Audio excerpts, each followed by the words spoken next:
Bienvenue à l'émission La force des femmes en emploi par Le Pont.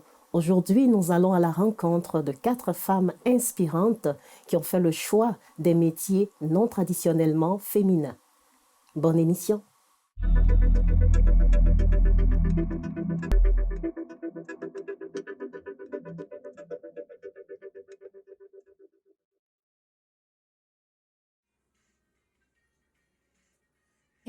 Moi, ça fait ça et ça qu'on est ici au Canada. Et j'arrivais avec mes 2 enfants, mon mari.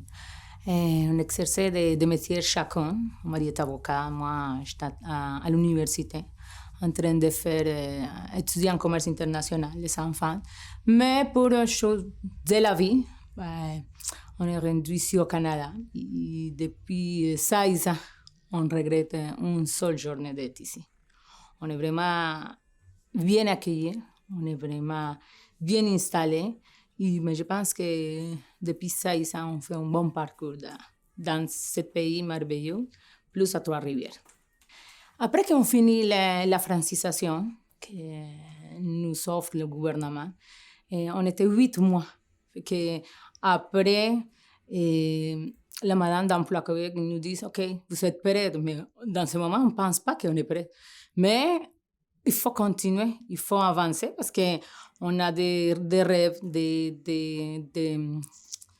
on a des rêves, on a des choses à faire avec les enfants, acheter une maison, peut-être des choses matérielles. Fait que on s'installe, on commence à regarder qu'est-ce qu'on doit faire. On se réinvente aussi. Mon mari est avocat, que lui a changé de métier. Moi, j'ai dû changer de métier parce qu'il faut commencer à travailler, il faut produire. Fait que j'ai commencé à trouver des emplois qui me permettent d'apprendre la langue, de continuer. Fait que après 2-3 ans qu'on est dans le métier, j'ai trouvé Innovation Bolflex. Et depuis là, je suis là-bas, ça fait 12 ans. Et c'est sûr que les gens qui viennent avec des études, qui viennent faire, qui viennent de l'étranger, et qui viennent avec sa carrière, ils cherchent peut-être continuer dans son même métier. Mais quand tu dois te réinventer, tu dois faire un autre parcours. Fait que dans ce moment, n'importe quel métier tu fais, quel travail tu fais. Moi, de mon côté, c'est sûr que c'était la première fois que j'ai travaillé dans une usine avec des hommes, surtout. Et il n'y avait pas beaucoup de femmes qui commençaient à s'imposer un petit peu, commencent à se démarquer des autres. Et c'est différent. Mais je pense qu'à date, on s'est bien installé, on s'est bien intégré. Mais de mon côté, je pense qu'on n'a pas eu de problème pour travailler dans une usine. Le plus important, c'est de s'intégrer. Le point positif de mon travail, je pense que c'est tout. C'est les collègues de travail. C'est la patience, peut-être, que dans ce moment, j'ai trouvé avec mes compagnons de travail. Et je pense que moi, j'étais la première immigrante dans l'usine. Fait que j'ai rencontré un monsieur qu'on dit c'est comme des anges.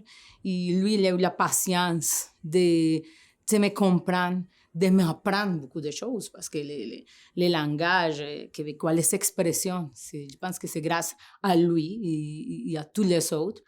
J'ai commencé en la production en arrière, j'ai fait un petit peu comme de leadership aussi. Et les personnes qui rentraient, de nouvelles personnes, c'est moi qui donnais la formation. Et fait que ça va être ça fait lentement. Mais après, j'ai tombé comme chef d'équipe et maintenant, moi, je m'occupe des processus de production, et le personnel, et donner le travail à les autres. Fait que ça, c'était pas facile, mais on a réussi à faire bien les choses, je pense. Les femmes immigrantes, je dirais en premier, de ne pas avoir peur. Parce que des fois, et on a peur peut-être de s'intégrer, d'être discriminé.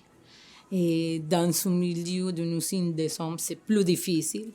Mais c'est tout le temps prendre ta place et apprendre à te défendre. Tu n'as pas besoin d'être vulgaire, tu n'as pas besoin de signaler tout le temps. Des fois, dans un milieu comme ça, on connaît que les hommes, ils disent des choses un petit peu méchantes, un petit peu de sexisme, un petit peu de racisme, mais c'est pas prendre les choses à cœur. Je pense que si on fait ça, on est capable d'endurer dans le milieu du travail. Mais c'est sûr que quand il vient, l'homme qui vient commence à te respecter ou commence à faire à dire de mauvaises choses, mais ça c'est une autre chose. Mais moi, à date, je te dirais que j'ai de bons collègues de travail qui ils nous comprennent, ils nous apprennent. Fait que je dirais les femmes immigrantes de ne pas avoir peur. Avoir pas peur ni pour la langue, ni pour montrer ce que tu fais, ni pour te montrer de quoi tu es capable. Fait que vas-y, endure, touche la porte. C'est sûr qu'ils vont trouver des bons endroits pour travailler. Et le plus important, fais pas peur.